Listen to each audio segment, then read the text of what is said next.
What's up, guys? I am back, and we are doing some mock drafts today.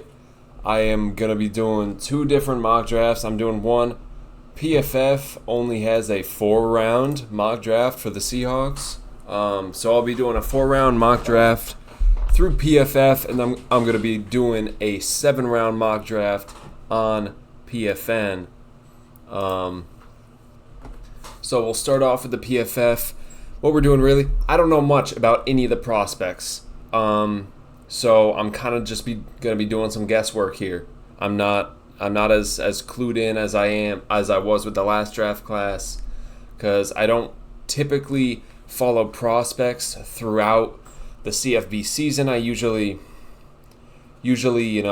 watch film and all that stuff after the season's over, after the NFL season is over, just so I could get into the draft process. But I want to do things a little differently this year. I want to try to follow a lot of prospects throughout the season. I'm still not going to get super in depth, because I like to wait until after the season when we have all the information, and we can compare all the games and stuff.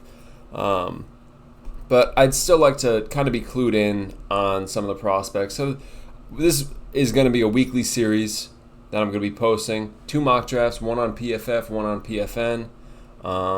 And let's just see how we do. I expect this video won't be too long because I'm not clued in on a lot of the prospects. So we'll just kind of be looking at positions, looking at their, length, height, weight, stuff like that.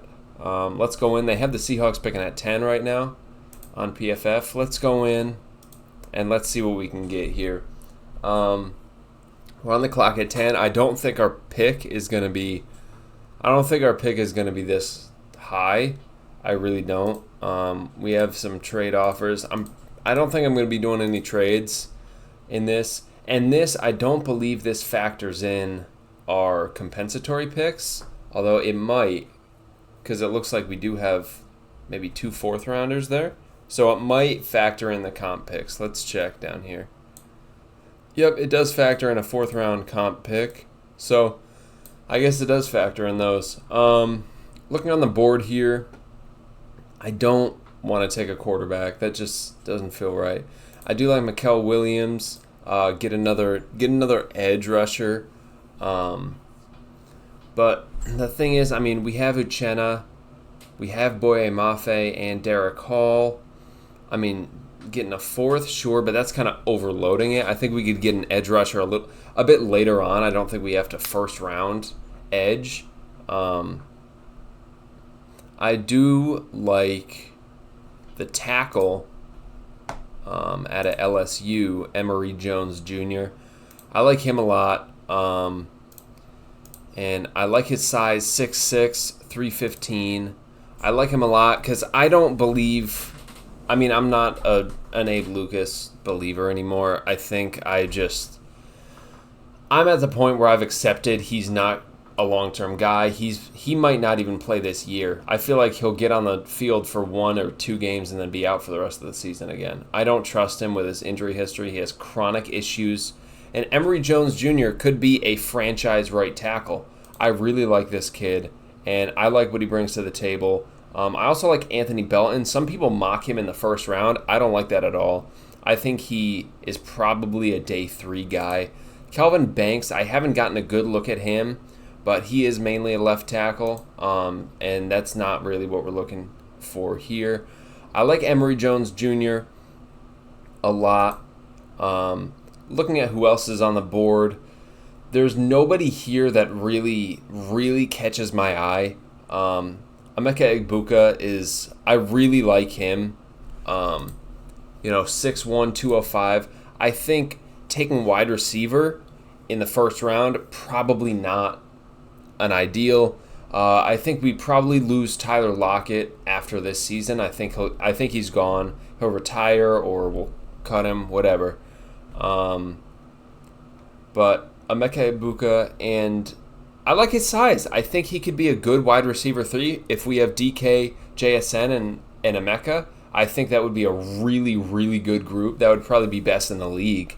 And Ohio State is really good at pumping out wide receivers. So Emeka is a sneaky pick here that I like quite a bit. I do like Danny Stutzman. I think we need another linebacker in this draft, probably in day 1 or 2.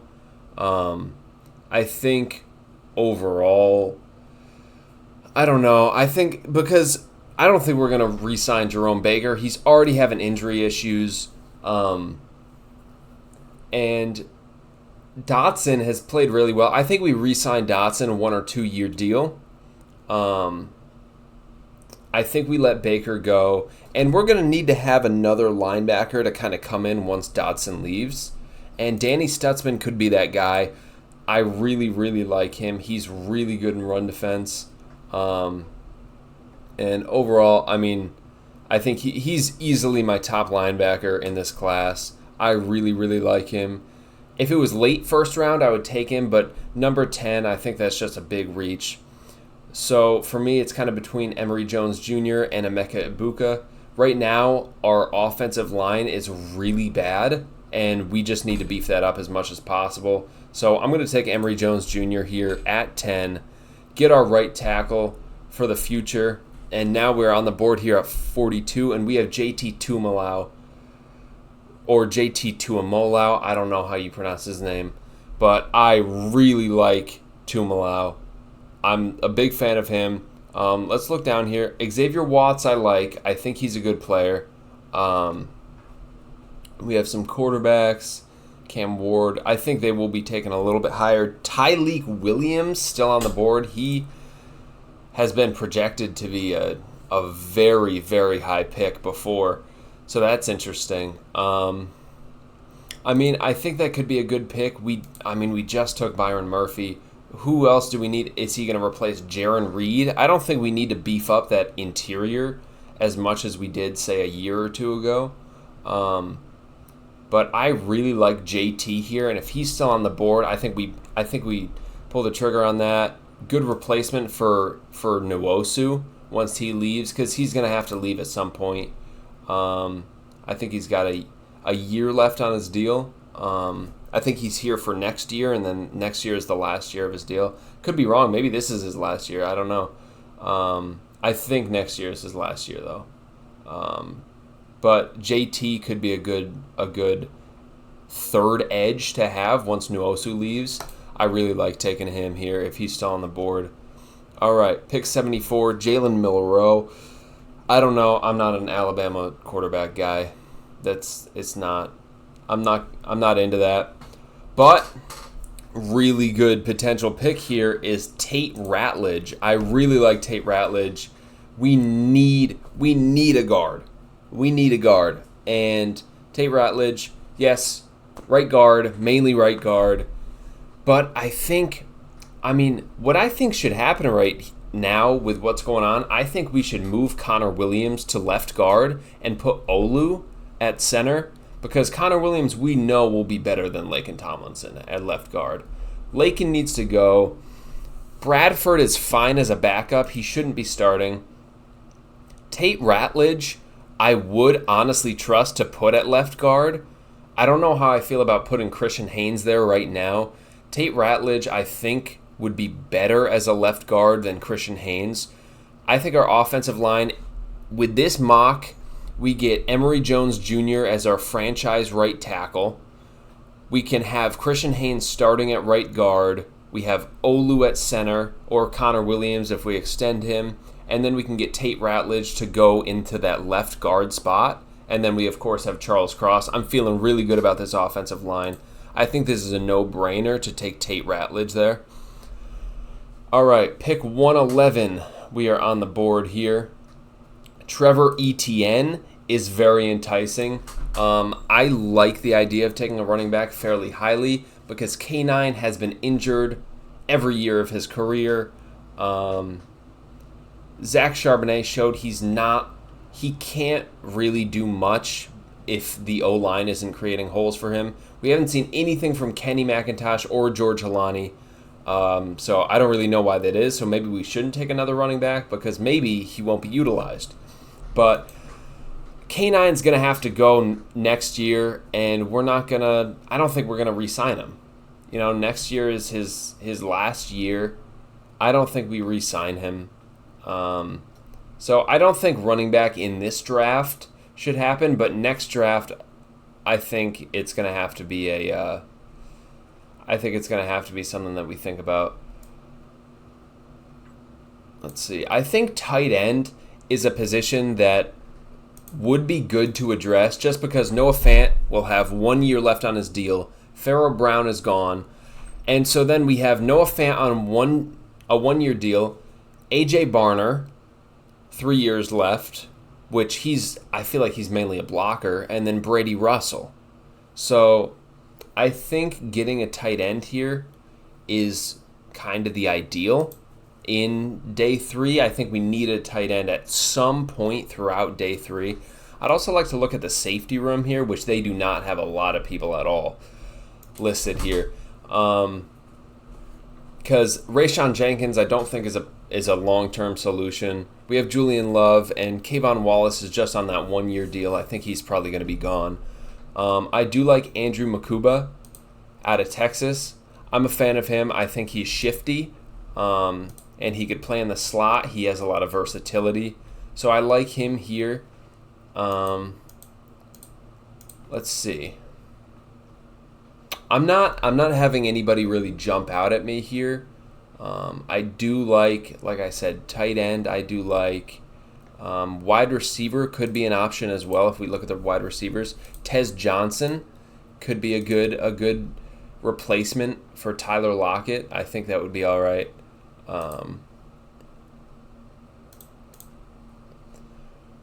Really overall, let's check out the linebackers that are left. I don't love any of the guys still on the board. Deontay Lawson, I'm all right with.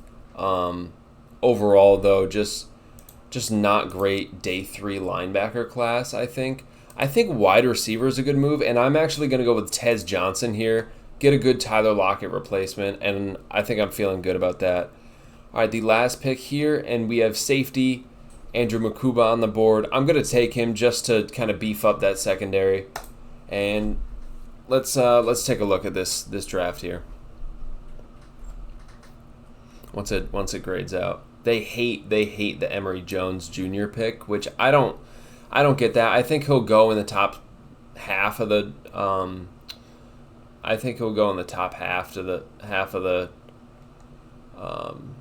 first round.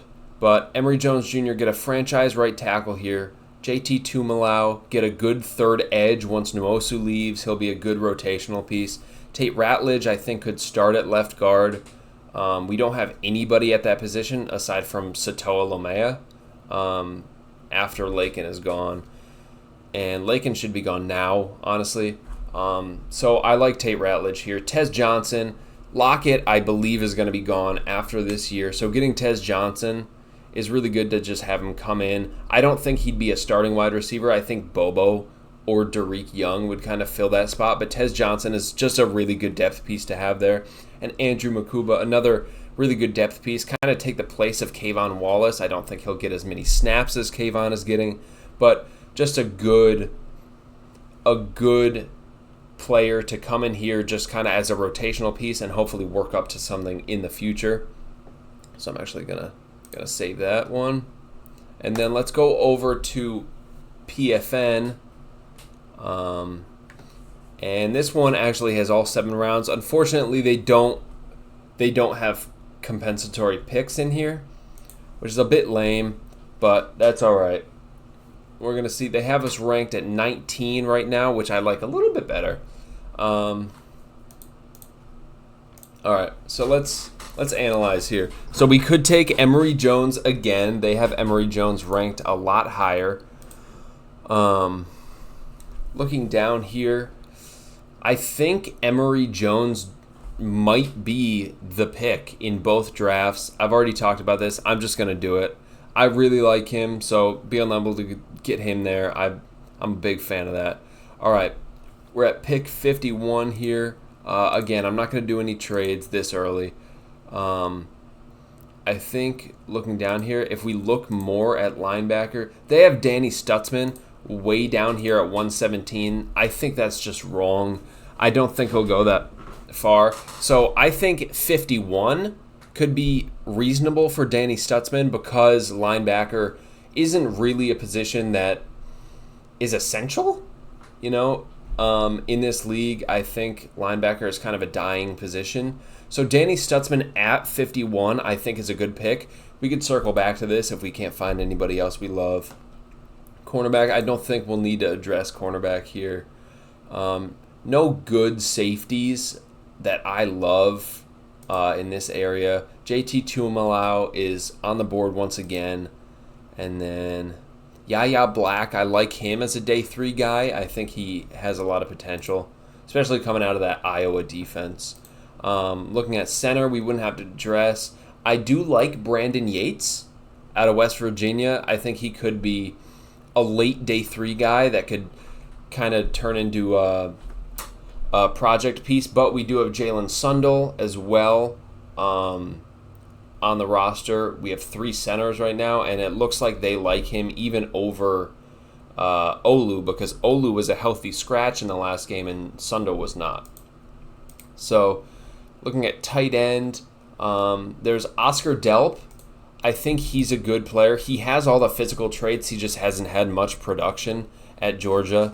Bryson Nesbitt, I think, could have a lot of potential. He's a big guy, but I think we're really looking for somebody with Fant leaving in a year after this draft. I think we'd be looking for one of those big playmakers because we will have Barner as a blocking tight end.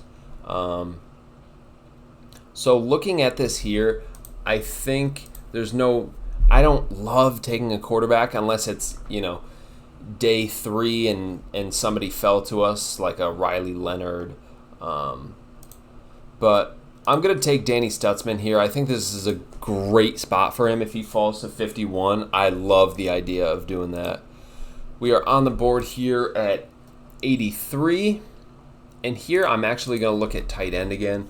Oscar Delp still on the board. I like Oscar Delp. I like Gavin Bartholomew too as a day 3 guy. But Oscar Delp, like I said, he hasn't had the production, but he has the physical traits and tools to come in and just kind of be that guy. So I'm going to take Oscar Delp here. It's not going to be a popular opinion to take a tight end in the first 2 days of this draft, but I like him and I like what he could bring to the table for this team. Now at 116 here, I'm going to look also, make sure wide receiver is in a position that is kind of overflowing there, that fell down. I do like getting another guard.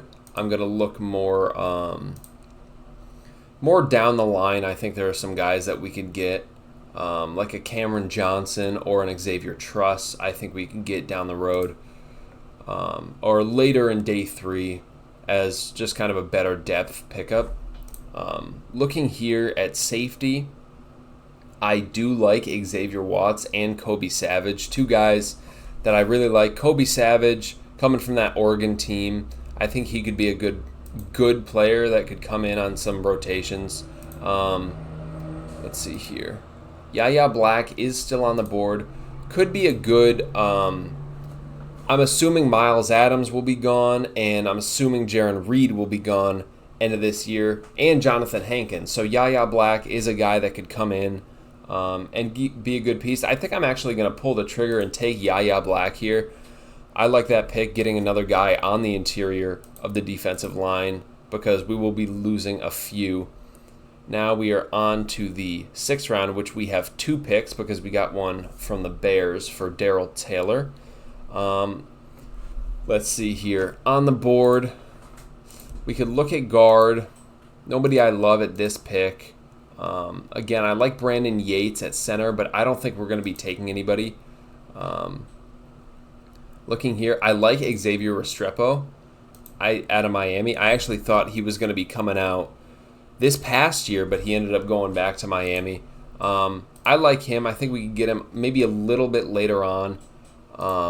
Looking towards our defense, I would love a guy to get in that secondary. Just, Kayvon Wallace is gone. Kind of get in that Kayvon Wallace role. And I think Kobe Savage is that guy. I'm going to take him here at 171.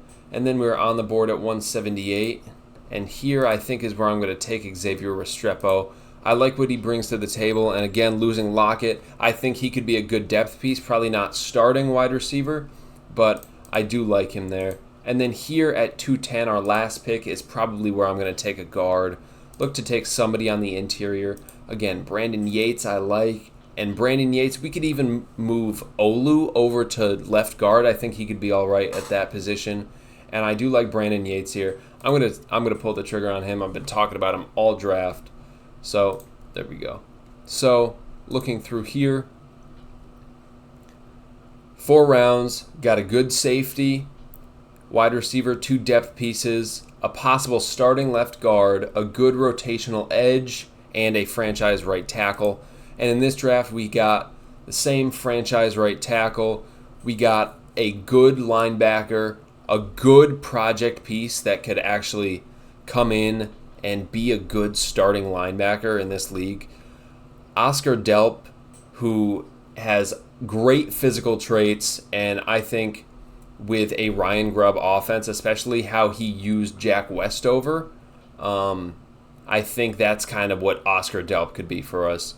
Yaya Black, good depth piece to have on the interior. Kind of a Miles Adams role, but I think he has a lot more upside than Miles Adams. Jaron Reed and Jonathan Hankins both gone next year, so good guy to get on that field just as a depth piece. Kobe Savage, another depth piece, kind of come in in that Kayvon Wallace type of role. He only has a 1-year deal. So I like him, and Kobe Bryant will be on the last year of his deal, so kind of a good depth piece to replace Kobe Bryant once he leaves. Xavier Restrepo, a good depth receiver to have, assuming Lockett will leave next year. Good guy to have. I'm assuming Bobo will start, or another guy maybe will sign somebody in free agency. I really liked the idea of getting Jawan Jennings in free agency next year, but the 49ers went and extended him, so that's not going to happen. Brandon Yates, just a good depth piece to get there. If we really like Jalen Sundle, this pick only happens if we don't re-sign Connor Williams.